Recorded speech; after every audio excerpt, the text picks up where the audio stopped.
Friends, आप सबका स्वागत है हमारे ब्यूटीफुल से चैनल इन्फिनिटी लर्निंग हब में। तो आज हम बात करने वाले हैं क्लास 12th के चैप्टर नंबर फर्स्ट, जिसका हम रिकैप करने वाले हैं, यानी इंपॉर्टेंट जो फॉर्मूले हैं उन सबको आपको बताने वाले हैं। तो स्टार्ट करते हैं।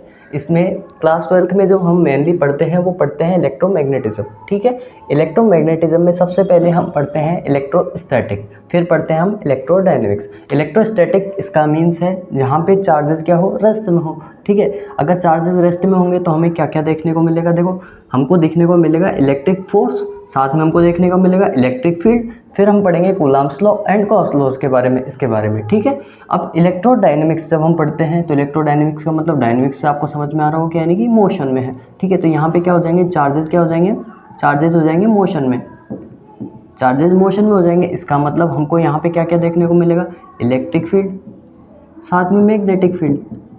अब ये दोनों देखने को मिलेंगे कब, जब देखने को मिलेंगे जब हम यहाँ पे क्या कर रहे हैं, अगर चार्जेस क्या हो, चार्जेस अगर कांस्टेंट वेलोसिटी से मूव करें, कांस्टेंट वेलोसिटी से मूव करें। ठीक है, अगर चार्जेस क्या हो, वेरिएबल वेलोसिटी से मूव करने लग जाए, यानी कि अगर उनकी वेलोसिटी क्या हो, वेरिएबल हो, चार्जेस की वेलोसिटी क्या हो, charges move with variable velocity. ठीक है, तब यहाँ पे हमको क्या क्या, electric field plus magnetic field, साथ में इलेक्ट्रोमैग्नेटिक वेव, ये किसकी वजह से देखने को मिलती है, ये हमें टाइम वेरिंग बिहेवियर की वजह से दिखने को मिलती है, जब मैग्नेटिक फील्ड टाइम के रिस्पेक्ट में डिपेंड, इलेक्ट्रिक फील्ड और मैग्नेटिक फील्ड टाइम पे डिपेंड करने जाए। ठीक है, तो हम इसके अंदर सबसे पहला पार्ट पढ़ते हैं कि बेटा चार्जेस क्या होते हैं। चार्जेस क्या होते हैं, चार्ज एक मैटर की प्रॉपर्टी होती है जो कि एक इंट्रिंसिक प्रॉपर्टी होती है। इंट्रिंसिक मतलब कि वो लेके पैदा होते हैं उस गुण को। ठीक है, उस गुण को लेके पैदा होते हैं। जो चार्जेस क्या करते हैं, हमें प्रोड्यूस करते हैं इलेक्ट्रिक फील्ड और मैग्नेटिक फील्ड, या फिर वो एक्सपीरियंस करते हैं, या तो वो प्रोड्यूस करेंगे या फिर क्या करेंगे, एक्सपीरियंस करेंगे, क्या, electric field and magnetic field. ठीक है, ये हम या तो ये प्रोड्यूस करेंगे या फिर ये क्या करेंगे, प्रोड्यूस एक्सपीरियंस करेंगे। ठीक है, अभी इसकी एसआई यूनिट के बारे में बात कर लेते हैं। क्या होती है चार्जेस की एसआई यूनिट, होती है कूलम्ब्स। ठीक है, ये हो गया इसके बारे में। चार्जेस की प्रॉपर्टीज़ के बारे में पढ़ेंगे कि चार्जेस की प्रॉपर्टीज़ क्या होती हैं। ठीक है, तो चार्जेस की प्रॉपर्टीज़ के बारे में पढ़ेंगे। तो चार्जेस की प्रॉपर्टीज़ में क्या क्या आएगा, देखो हमको क्या क्या देखने को मिलता है। फर्स्ट हमको देखने को मिलता है कि अगर सेम चार्जेस होंगे, यानी कि अगर पॉजिटिव चार्ज या फिर नेगेटिव चार्ज होंगे तो वो एक दूसरे को क्या कर देंगे बच्चों, रिपेल कर देंगे। ठीक है, लेकिन अगर दोनों चार्जेस क्या हो, अपोजिट हो, यानी कि एक पॉजिटिव हो एंड एक नेगेटिव हो, तो वो एक दूसरे को अट्रैक्ट करेंगे ऑलवेज। ठीक है, और सेकंड प्रॉपर्टी आती है charges are conserve in isolated system, यानी कि जो भी चार्जेस होंगे, ठीक है, किसी भी आइसोलेटेड, यानी कि कोई भी एक आइसोलेटेड सिस्टम में, लेट से कि एक ये 3 चार्जेस या 4 चार्जेस इसमें 1 चार्ज है, +1 +2 3 का -1 -2। ठीक है, अब ये चार्जेस क्या है, एक आइसोलेटेड सिस्टम है ये पूरा। ठीक है, इसके अंदर अगर हम इनको मिक्स कर दें, लाइक हमने इनको मिक्स कर दिया, ठीक है, मिक्स कर दिया, तो हमें बोला जा रहा है कि ये चार्ज है, ये 2 है +2, ये चार्ज है +2, ये चार्ज है -1, तो बाकी बचा हुआ चार्ज कैसे हो, ये लाइक -2 है। ठीक है, तो ये वाला चार्ज कितना हो जाएगा, तो इनका सम ऑलवेज बराबर होगा। तो इनका सम कितना हो गया, इनका सम है 0। ठीक है, टोटल सम क्या हो जाएगा चार्जेस का, 0, क्योंकि +2 -2 +1 -1। ठीक है, तो इनका सम भी क्या आना चाहिए, 0 आना चाहिए। तो इसका मतलब ये कितना हो जाएगा हमारे पास में, ये वही +2 है, ये +2 है, ये -2 है, ये +2 है, तो हमारे पास में सम कितना आ रहा है, इसका सम आ रहा है हमारे पास में लाइक इसको क्या बोलते थे, क्यू डैश बोल देते थे। तो क्यू डैश प्लस ये प्लस माइनस तो गया तो 2 बचेगा, तो यहाँ से जो क्यू डैश की वैल्यू आएगी वो कितनी आनी चाहिए, 0 आनी चाहिए। इसका मतलब कि जो क्यू डैश है वो कितना आ जाएगा, क्यू डैश +2, तो यहाँ से क्यू डैश कितना आ जाएगा, 2 आ जाएगा, -2 कूलम्ब या फिर, ठीक है, जो भी आएगा। ठीक है, ये हो जाएगा। सेकंड थर्ड प्रॉपर्टी क्या आएगी, चार्जेस आर क्वांटाइज, यानी क्वांटाइजेशन का मतलब क्या होता है कि एक पर्टिकुलर वैल्यू होती है कि चार्ज उसमें ही हमको देखने को मिलेंगे। जैसे कि हम बोल देते हैं कि चार्ज Q = n × E, यानी कि एक इंटीजर नंबर की प्रॉपर्टी में ही होते हैं, यानी कि इलेक्ट्रॉन्स के इंटीजर नंबर्स में प्रेजेंट होते हैं। चूँकि हमने इलेक्ट्रॉन्स क्यों लिए, कि इलेक्ट्रॉन ही ऐसा पार्टिकल है जो इंडिपेंडेंटली मूव करता है। ठीक है, बाकी ऐसे चार्जेस नहीं है जो बाउंड, बाकी चार्जेस क्या होता है, बाउंड होते हैं। इलेक्ट्रॉन ही ऐसा चार्ज है जो इंडिपेंडेंटली मूव कर सकता है। ठीक है, इसलिए हमने यहाँ पे प्लस ये लिया, इलेक्ट्रॉन्स लिए। n = क्या हो जाएगा, n = हो जाएगा +-1 +-2 3 4 etc। ठीक है, ये हो जाएगी इसकी वैल्यू।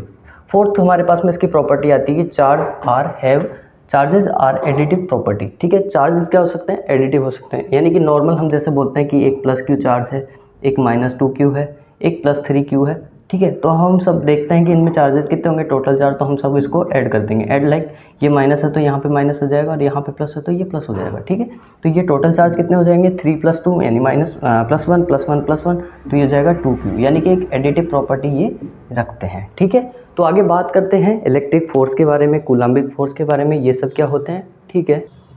तो कूलम्ब्स लॉ क्या होता है, कूलम्ब्स लॉ में हम देखते हैं कि कूलम्ब्स लॉ ने बताया कि अगर दो चार्जेज हो, लाइक Q1 एक चार्ज है, Q2 एक चार्ज है, ठीक है। तो दोनों चार्ज अगर किसी भी मीडियम में रखे हैं या फिर फ्री स्पेस में रखे हैं तो उन दोनों पे एक फोर्स एक्सर्ट होता है जिसे हमें बोल देते हैं इलेक्ट्रिक फोर्स, ठीक है। इलेक्ट्रिक फोर्स, इलेक्ट्रिक, ठीक है।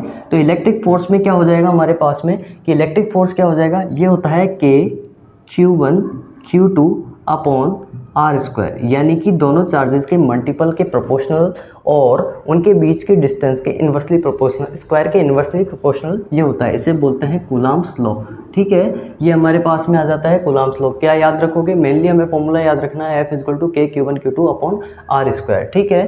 तो ये हो जाएगा हमारे पास में इलेक्ट्रिक फोर्स का फॉर्मूला, ठीक है। अब यहाँ पे K क्या होता है, K कांस्टेंट होता है जिसकी वैल्यू होती है 1/4 πε0। अब यहाँ पे हम बोलेंगे K की वैल्यू क्या हो जाएगी, K की वैल्यू हो जाएगी 9 × 10⁻⁹। अब इसकी यूनिट क्या हो जाएगी, यूनिट कैसे निकालेंगे, देखो यहाँ से हमें पता है फोर्स की यूनिट क्या होती है, तो K की वैल्यू K = क्या हो जाएगा F/r² अपॉन Q1 Q2, ठीक है, Q1 Q2, ठीक है। तो यहाँ से फोर्स की वैल्यू होती है न्यूटन, ये हो जाएगा मीटर स्क्वायर और ये हो जाएगा कूलम्ब स्क्वायर, ठीक है।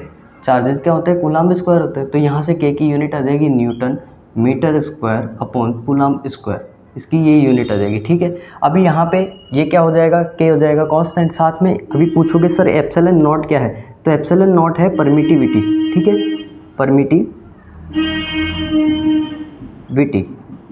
Of free space, free space यानी वैक्यूम,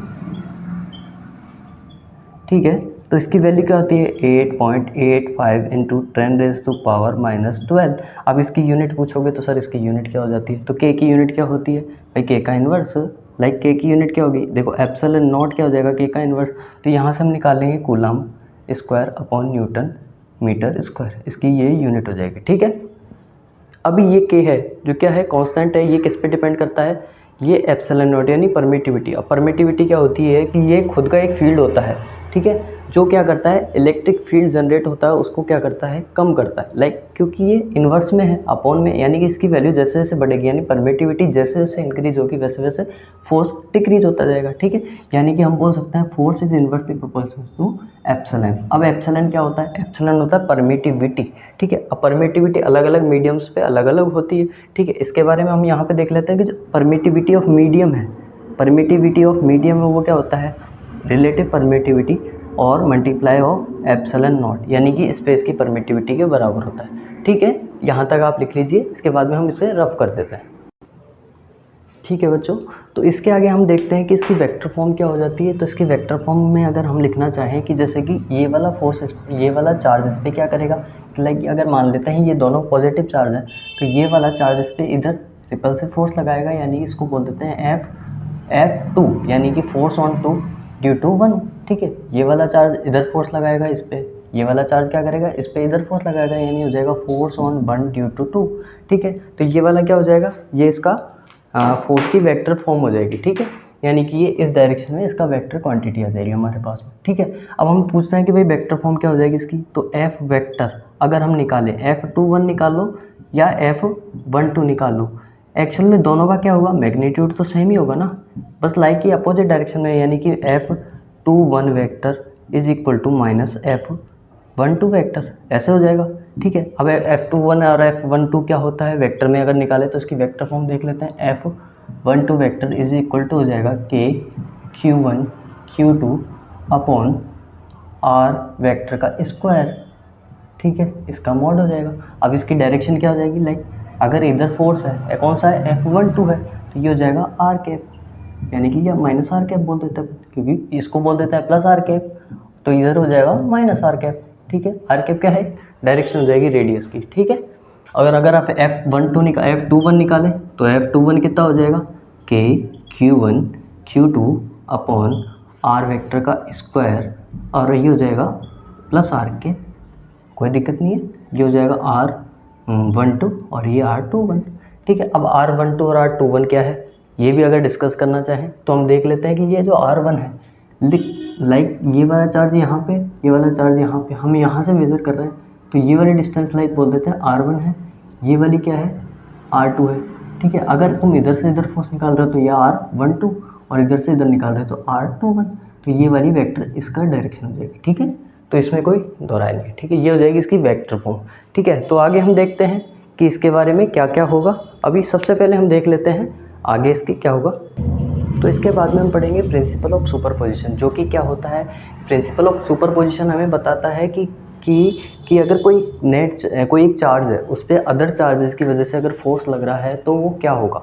ठीक है, तो प्रिंसिपल ऑफ सुपरपोजिशन हमें बताता है कि अगर कोई भी चार्ज Q1 है लाइक, और साथ में हमारे पास में दो चार्जेस हैं, तो ठीक है, अगर इस पर हम चार्जेस निकालेंगे, ठीक है, तो जो नेट फोर्स होगा, नेट फोर्स क्या हो जाएगा, एक तो इसकी वजह से इस पर फोर्स हो जाएगा यानी कि F12 हो जाएगा, और एक इस चार्ज की वजह से वन चार्ज पर हमारा फोर्स हो जाएगा F13। ठीक है, लेकिन ये कूलम्ब सुपरपोजिशन लॉ हमें बताता है कि ये जो नेट फोर्स है वो तो इनके सम के बराबर होगा।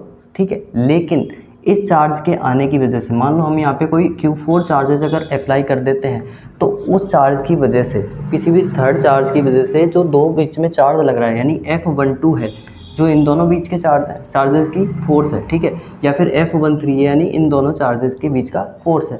ठीक है, तो ये क्या होगा, चेंज नहीं होगा, ये क्या रहेगा, F12 तो F12 ही रहेगा, बट जो नेट फोर्स है वो इन दोनों का सम हो जाएगा। ठीक है, ये कहता है हमारा superposition law of principle for the force. ठीक है, ये हो जाएगा। तो प्रिंसिपल ऑफ सुपरपोजिशन हमें क्या बताता है कि force between two charges does not affected by any other third charge, यानी कोई भी थर्ड चार्ज के आने की वजह से दो चार्जेस के बीच में फोर्स का क्या होगा, चेंज नहीं होगा। बट अगर थर्ड चार्ज इंट्रोड्यूस कर रहे हो तुम तो ठीक है, तो टोटल चार्ज क्या हो जाएगा, चेंज हो जाएगा, यानी कि F12 12 13 14, यानी फोर्थ की वजह से भी तो आ जाएगा फोर्स। ठीक है, this is called principle of superposition, POS, हम इसे शॉर्ट फॉर्म में लिख रहे हैं। ठीक है, यानी कि F नेट क्या हो जाएगा, F12 यानी कि F1, यानी फर्स्ट पे अगर नेट चार्ज देख रहे हैं यानी कि ऑन 1। ठीक है, ऑन 1। ठीक है, अगर फर्स्ट पे देख रहे हैं नेट चार्ज यानी कि बाकी अदर चार्जेस की वजह से फर्स्ट वाले पर क्या क्या इफेक्ट होंगे, तो F12 F13 F14 F15 dot dot dot FN n types के लिए। ठीक है, तो यहाँ से जाएगा Q1 Q2 upon R12, R12 का कैप। ठीक है, ये R12 का कैप। ठीक है, यानी कि डायरेक्शन हो जाएगी। ऐसे ही R13 का लिए Q1 Q3 अपॉन R13 और R13 का cap plus dot dot dot, ऐसे करके हम एन टाइप्स के लिए इसको ऐड कर सकते हैं। यानी कि हम बोल सकते हैं कि F ये डॉट डॉट डॉट करके एन टाइप्स के लिए, ठीक है ना, एन टर्म्स के लिए, एन टर्म्स यानी कितने भी चार्जेस हैं उनका सम क्या हो जाएगा, टोटल फोर्स के बराबर हो जाएगा। ठीक है बच्चों, ठीक है बच्चों, इतना समझ में आ गया। तो इस वीडियो में इतना ही करेंगे। आगे हम इसके बारे में बात करेंगे, फोर्सेस, हम हर पॉइंट के बारे में बात करेंगे भाई इस सिस्टम के लिए क्या फोर्स होगा, क्या फोर्स नहीं होगा। ठीक है, और हम परमिटिविटी के बारे में भी बात करेंगे, परमिटिविटी कैसे अफेक्ट करती है, जो हमें अभी बताया था कि एप्सिलॉन ऑफ मीडियम। ठीक है, किसी मीडियम के लिए परमिटिविटी क्या होती है, epsilon R into epsilon not होती है, उसके बारे में बात करेंगे। और किसी सिस्टम, ट्रायंगुलर सिस्टम हो सकता है, ऐसे में किसी भी चार्जेस का सिस्टम हो सकता है, उसमें हम फोर्सेस के बारे में बात करते हैं। ठीक है, वो हम बात करेंगे नेक्स्ट वीडियो में। आशा होगी आपको ये वीडियो पसंद आई होगी, और हमारी वीडियोज़ को लाइक ज़रूर कीजिएगा, और नई वीडियोज़ आपको अपडेट मिले तो इसके लिए चैनल को सब्सक्राइब ज़रूर कर लीजिएगा। Thank you.